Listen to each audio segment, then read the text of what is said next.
The Last Week Tonight studio is dark. There is no familiar opening music, no warm applause from the audience. Only a heavy silence, like the air before a storm. Then, suddenly, a single, lonely spotlight switches on, illuminating John Oliver sitting motionless behind his familiar desk. His usual sarcastic expression is gone. His eyes are cold and sharp, his face covered with a chilling solemnity. Behind him, on the large screen, a black and white photo appears. Charlie Kirk, 1993, 2025. Below it, a short caption is etched into the space. Assassinated. September 12, 2025. The room falls silent. People hold their breath, as if hundreds of individuals simultaneously realized they had just walked into a courtroom, not an entertainment show. John Oliver speaks, his voice slow and heavy. He mentions the assassination of Charlie Kirk at Utah Valley University, calling it an unjustifiable tragedy, a failure of debate and of society. His words do not ring with their usual humor, but land with the weight of stones. The moment he pauses, the camera pans across the audience. Tense faces, wide eyes, no one smiling. The atmosphere is as heavy as a funeral. But then, Oliver continues, he says that from the darkness of this tragedy, another story has risen. A strange and paradoxical story. A 13-year-old boy, Charlie Brown, has stepped out from the crowd, turning himself into a banner. The screen behind him changes. The image of the boy in his small bedroom appears, the light from his phone illuminating his young face. His voice rings out from the viral video that spread across TikTok and X. You can kill the messenger, but not the message. It's self-thing that life. Thanks for watching. That sentence became a slogan. The Where's Charlie movement exploded. Hundreds of thousands of views. Conservative influencers championed it. In a few short hours, a child not yet 14 years old had become a national political symbol. John Oliver leans forward, his eyes seeming to pierce through the camera lens to ask every single person watching, is this really the truth, or is it just another tragedy being devoured by the political machine? The screen flashes to black. The studio is once again plunged into darkness. The background music swells, somber and urgent, like a herald for the confrontation that awaits. The light gradually spreads across the studio, but it is not the familiar warm yellow of a political comedy show. It is cold, a pale blue, casting a pall over the audience seats, making the entire room feel more like a makeshift courtroom than a television studio. The faces in the crowd are now clear, tense, silent, many with their arms crossed, their eyes glued to the host's desk. At the desk, John Oliver sits bolt upright. He does not smile, does not joke, does not soothe the audience. He maintains a cold expression, like a judge preparing to call the first witness to the stand. Behind him, the large screen still hangs with the image of Charlie Kirk, but its edges slowly dissolve to reveal a new graphic. The words, "Where's Charlie?" appear, overlaid on a deep red background, the white letters sharp and cold. A stir goes through the audience. Some people whisper, sharp intakes of breath are heard.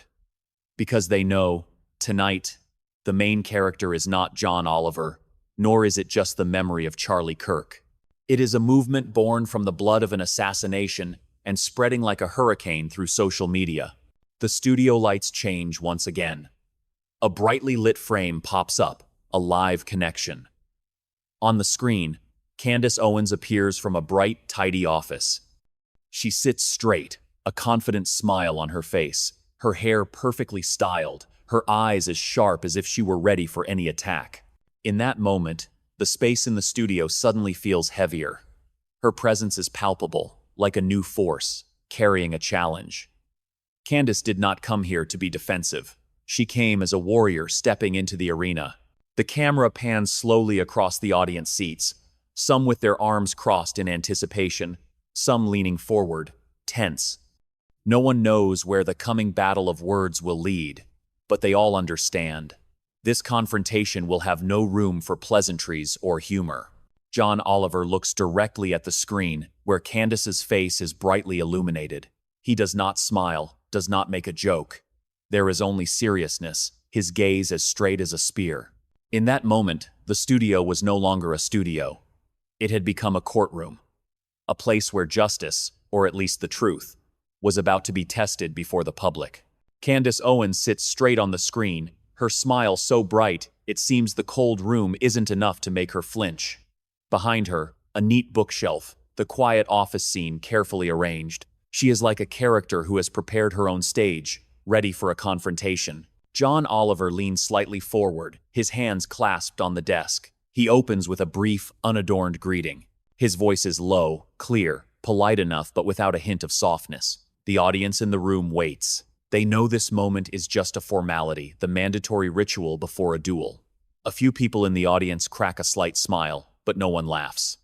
Because the atmosphere is already too tense, like two duelists shaking hands before a fight to the death. Candace responds with a slight nod.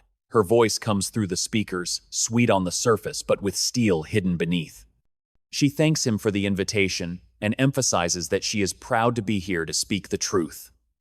The smile on her lips doesn't move, her eyes shining like a challenge. The camera pans across the audience. A few tense faces, a few curious eyes. Everyone seems to be holding their breath, waiting for the moment the social niceties end to make way for the real blows. John Oliver doesn't drag it out. He turns his head slightly, signaling to the technical crew. On the large screen behind him, the image of Charlie Brown appears. The 13-year-old boy in his first video, his eyes young but determined, with the slogan, "Where's Charlie?" running underneath. Oliver turns back, looking directly at Candace on the screen. The polite greeting is over. He is about to ask the first question. A question not just to start, but to tear away the initial veneer. The audience understands. Candace's smile is ready to become a shield. Oliver's gaze has become a spear, and the atmosphere in the studio, already heavy, is now even thicker, as if the whole room is about to explode from a single, simple question. John Oliver sits silently for a few seconds, his eyes never leaving the screen where Candace Owens' face is brightly lit. The silence in the studio is so profound that the audience can hear their own breathing.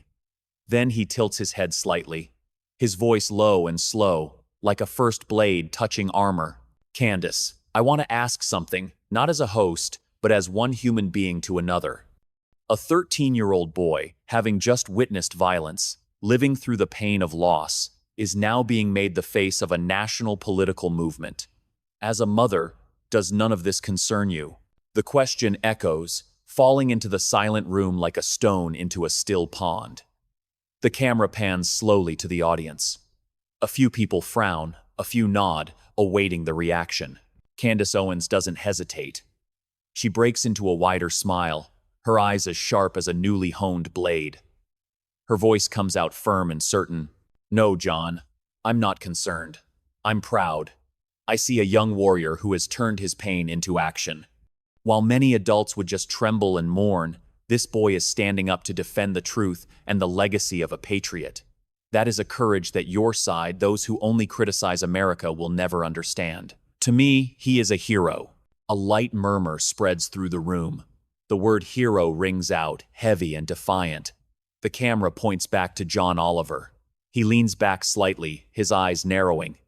A faint smile appears, not of humor, but as if he has just spotted a crack in his opponent's thick armor. He turns back, signaling to the technical crew. The screen behind him lights up, showing a picture of Candace Owens from an old interview. Beside it are prominent, enlarged words. "Children need to be protected from the political battlefield. Pushing them into adult wars is a form of abuse." "Candace Owens," the audience gasps. A few bitter laughs ring out, but then fall silent as the heavy atmosphere returns. John Oliver turns back, his voice sharp and cold. "Those are your words, Candace, your own. A form of abuse. So why is a 13-year-old boy becoming a symbol after an assassination now called a hero?" His eyes are pinned on his guest. The question is no longer a pleasantry. It is the first blow. The opening of the real battle. The atmosphere in the studio is compressed, as tense as a guitar string about to snap. On the screen, Candace Owens' quote is still visible. "Pushing children into the political battlefield is a form of abuse." Those words hang in the air like an indictment. Candace Owens does not back down. Her smile fades, replaced by a fiery gaze, her voice rising, fast and sharp as an arrow. John, you are playing a cheap game of taking things out of context. When I said that, I was referring to the left forcing ideologies about gender and race into our schools, turning children into political tools. That is abuse. But Charlie Brown is different. He isn't being indoctrinated, he is standing up voluntarily. For the truth, for God, and for this country. That is strength. That is empowerment. Her words are powerful, firm, causing a few audience members to nod, but the majority still look skeptical. The camera shifts back to John Oliver. He sits still, his lips slightly pursed, his eyes narrowed as if weighing every word. Then, he gives a slight shrug. His voice is calm but laced with sarcasm. Empowerment. All right, let's see where that empowerment has led. He signals. The large screen behind him changes. This time, a video is played. Candace Owens on a stage at an event, laughing, raising a fist in the air in a triumphant gesture. The image is replayed in slow motion, her bright smile, her raised arm. The room murmurs. The image is in stark contrast to the tragic context John had just evoked. Oliver turns back, his voice dropping, each word clear. Candace, that was your image on the day Charlie Brown hit 1 million views. The day a national tragedy was turned into a viral movement. That smile, that victorious fist. Is that how we should commemorate someone who has just fallen? Or is it just celebrating social media views? The entire room holds its breath. The camera points back at Candace. For the first time, she leans slightly forward, her eyes flashing with anger. That's ridiculous. That video is from a campaign rally in Texas, months ago. You know that, John. You are fabricating a narrative.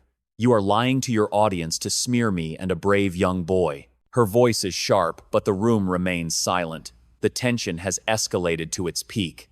The two people, the two positions, have now shed their social veneers. The real battle has begun, and there is no turning back. Candace Owens' voice still echoes from the speakers, sharp and fiery. But when her image fades from the video clip, a sudden silence swallows the entire room. The audience sits frozen, as if watching a match where the last blow was just a warm-up. John Oliver sits still, not reacting immediately. He lets Candace's rebuttal hang in the air, like a heavy, waiting thread about to break. Then he slowly looks down at the papers on his desk, looks up, his eyes shining like cold fire. Candace, he says, his voice low and slow, but each word like a hammer blow. You call it fabricating a narrative. But I see a different picture. A citizen is assassinated. A 13-year-old child is pushed up as a symbol. And at the same time, a movement disappears from the altar and reappears in online stores. He signals. The large screen behind him changes. This time, it's not a laughing video, but a merchandise website. T-shirts, hats, mugs printed with the words, "Where's Charlie?" and the young face of Charlie Brown.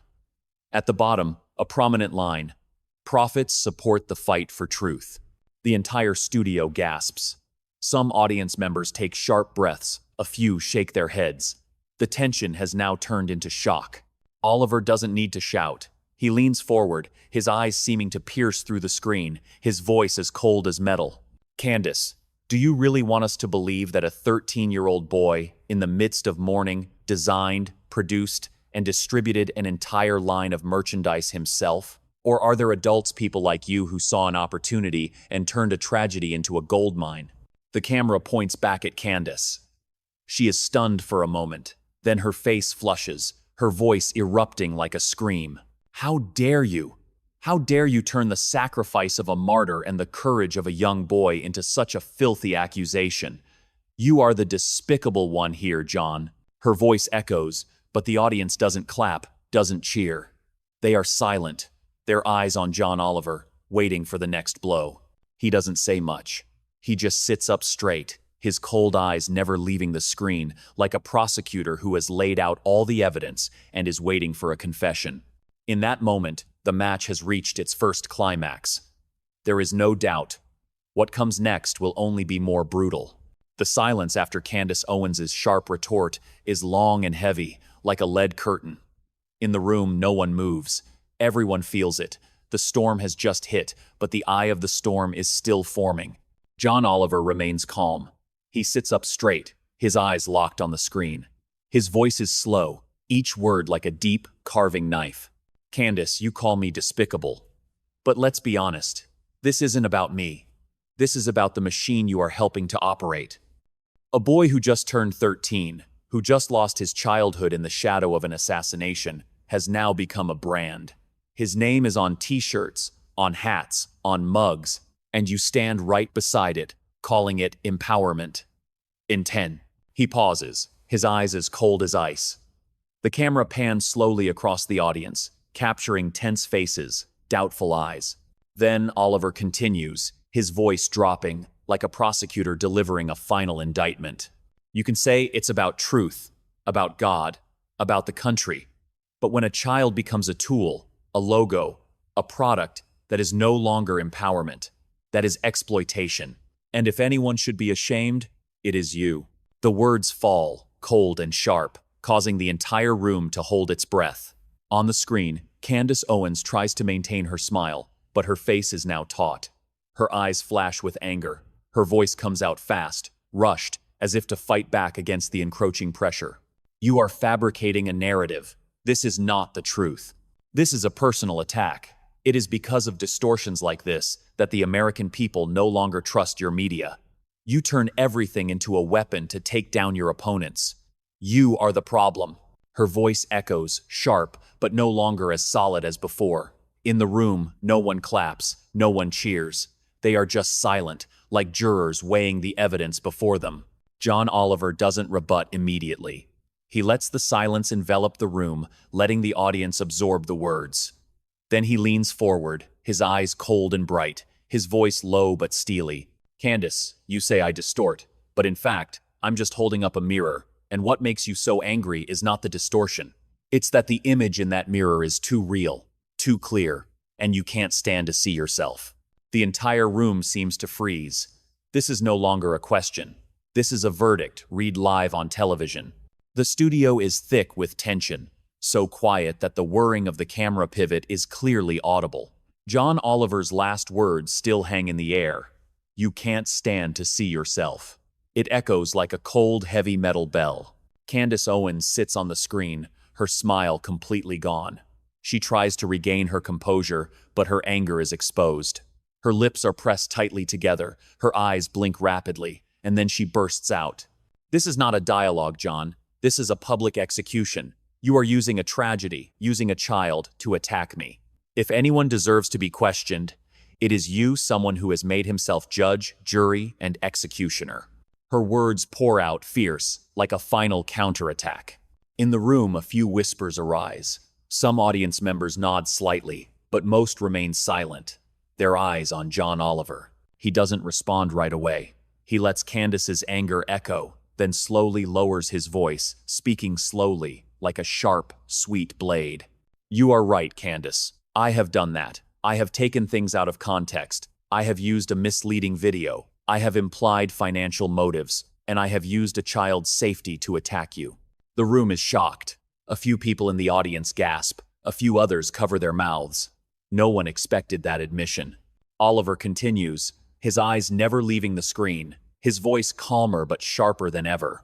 The only difference, Candace, is that when I do all of that, I feel disgusted with myself. But you call it strategy. You call it empowerment, and you sleep well at night. The entire room falls silent. Not a cough, not a whisper. Candace Owens is frozen on the screen, her eyes bewildered, her mouth slightly open but no words coming out. This is the turning point. No longer a battle of equals. John Oliver has turned the tables, turning the confrontation into a living indictment. Candace is no longer a guest debater. She has become a cornered witness, a figure in a mirror that the entire country is looking into. The audience understands clearly. The battle has crossed the line of a talk show. It has become a historic turning point, a moment that no one in this room will ever forget. The entire studio is so quiet you can hear the tense breathing of the audience. Candace Owens is on the screen, her face flushed, her smile gone, her hands clenched on the desk. She has lost her usual composure. John Oliver sits up straight, the cold light making his eyes glint as sharp as steel. He leans forward, his voice low but echoing throughout the room. "Candace, you want to call me a judge? An executioner? Fine, but let's be honest. When you turn a child into a symbol, you also turn him into a target. And this," he signals. The screen behind him changes. No more t-shirts or campaign videos, but screenshots from extremist forums, violent threats, hateful comments, and the address of Charlie Brown's school circled in red. A wave of outrage ripples through the audience. Many gasp, a few shake their heads. Oliver continues, his voice now compressed, each word like a dagger. "This is the result of what you call empowerment. A child is now being turned into a target. They call him a puppet. They threaten to come to his house. This is what's happening, while you are busy celebrating a viral movement and selling t-shirts with his face on them."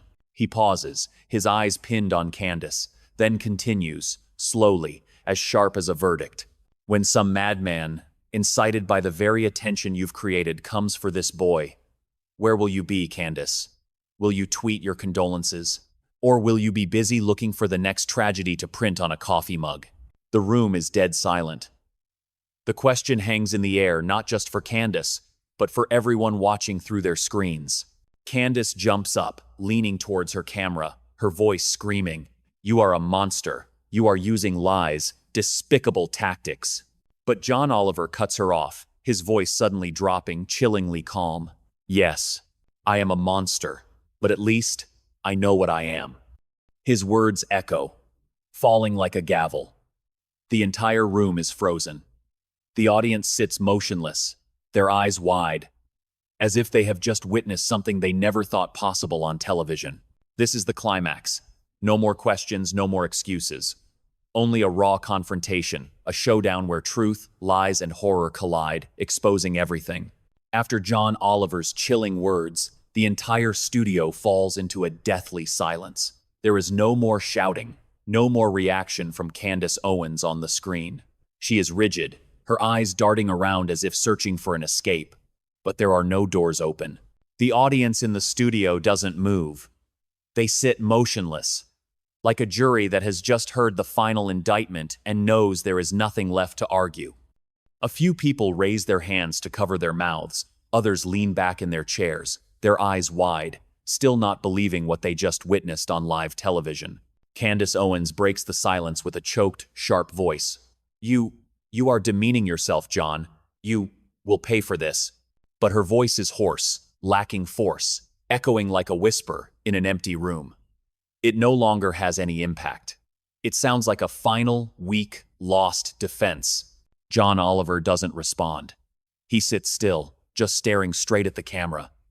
His face is tense, his eyes bright, but his voice is utterly silent. It is this silence that makes the whole room tremble. He doesn't need to say more, because the audience has understood everything.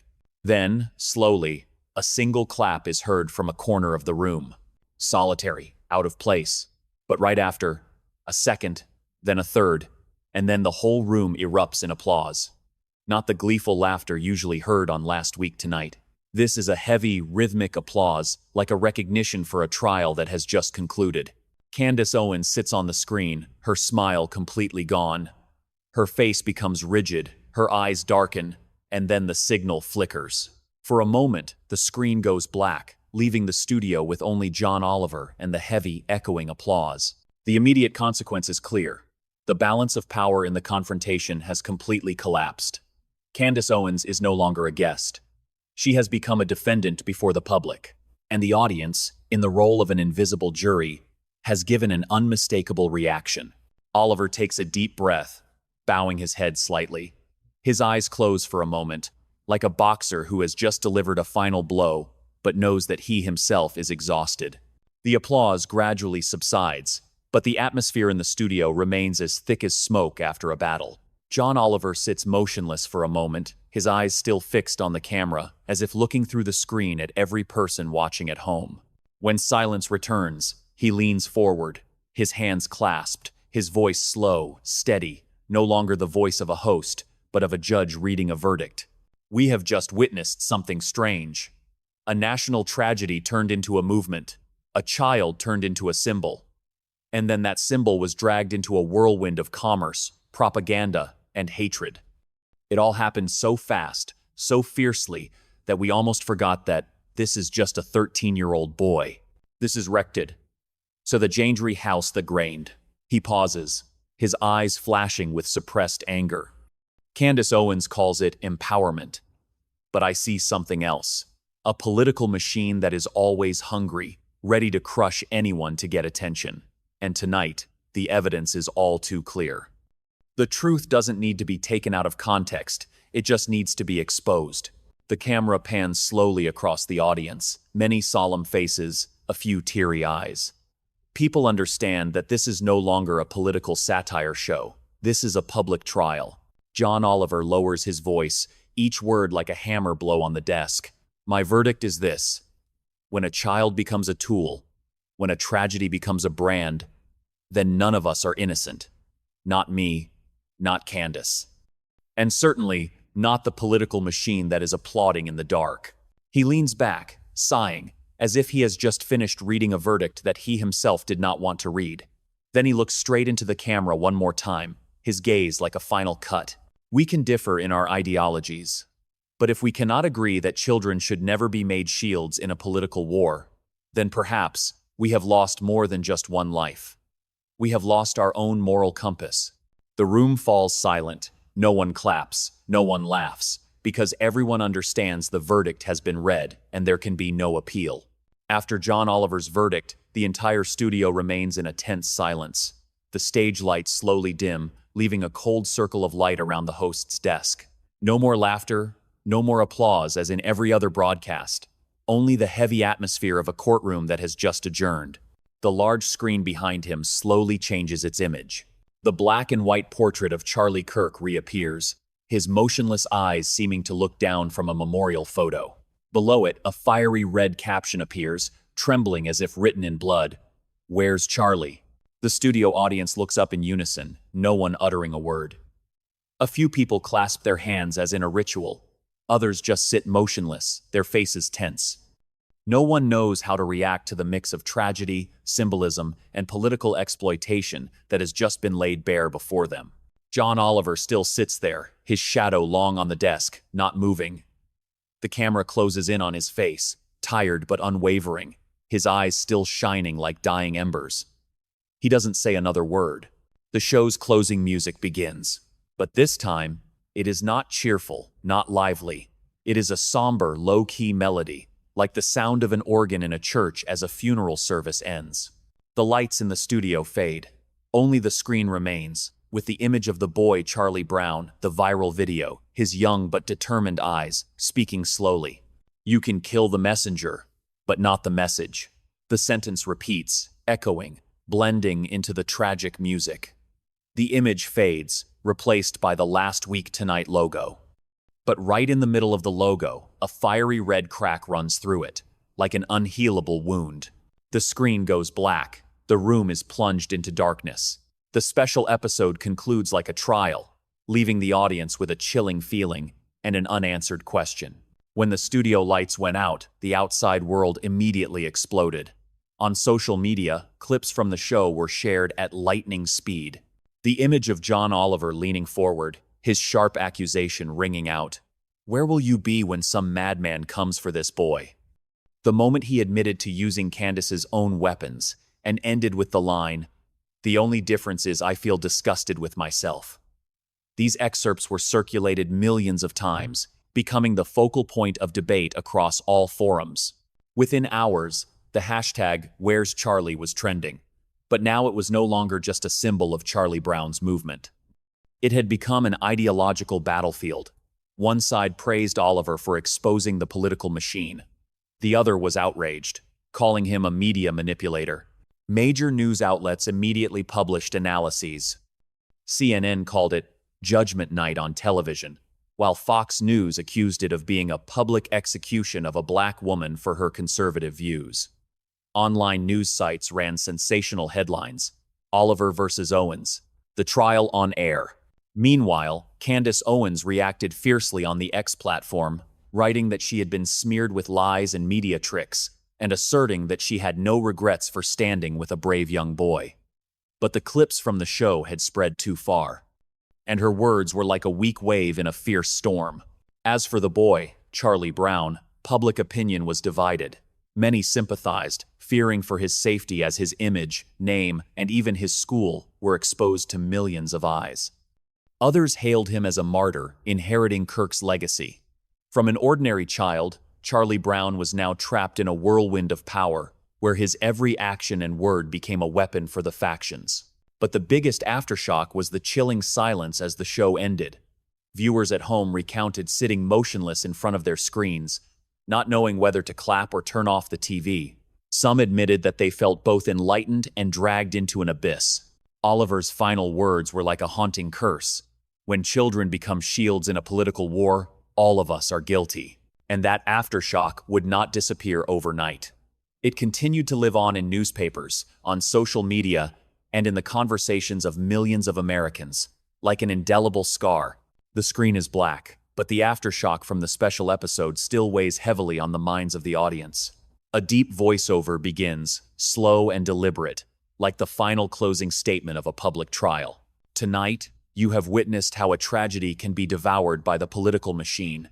You have seen a child turned into a symbol, and then into a target. And the question is no longer for the guest, not for me. It is for you. If you believe that the truth must be protected, please like. If you believe that children should not be shields in a political war, please share this video so more people can see it. Do not remain silent. Comment below. Tell us what you think. Where's Charlie, the voice of a generation, or the trap of a power machine? And if you want to continue looking straight at the truth with us, please subscribe to the channel now. The television trial is over, but the final verdict still belongs to the audience.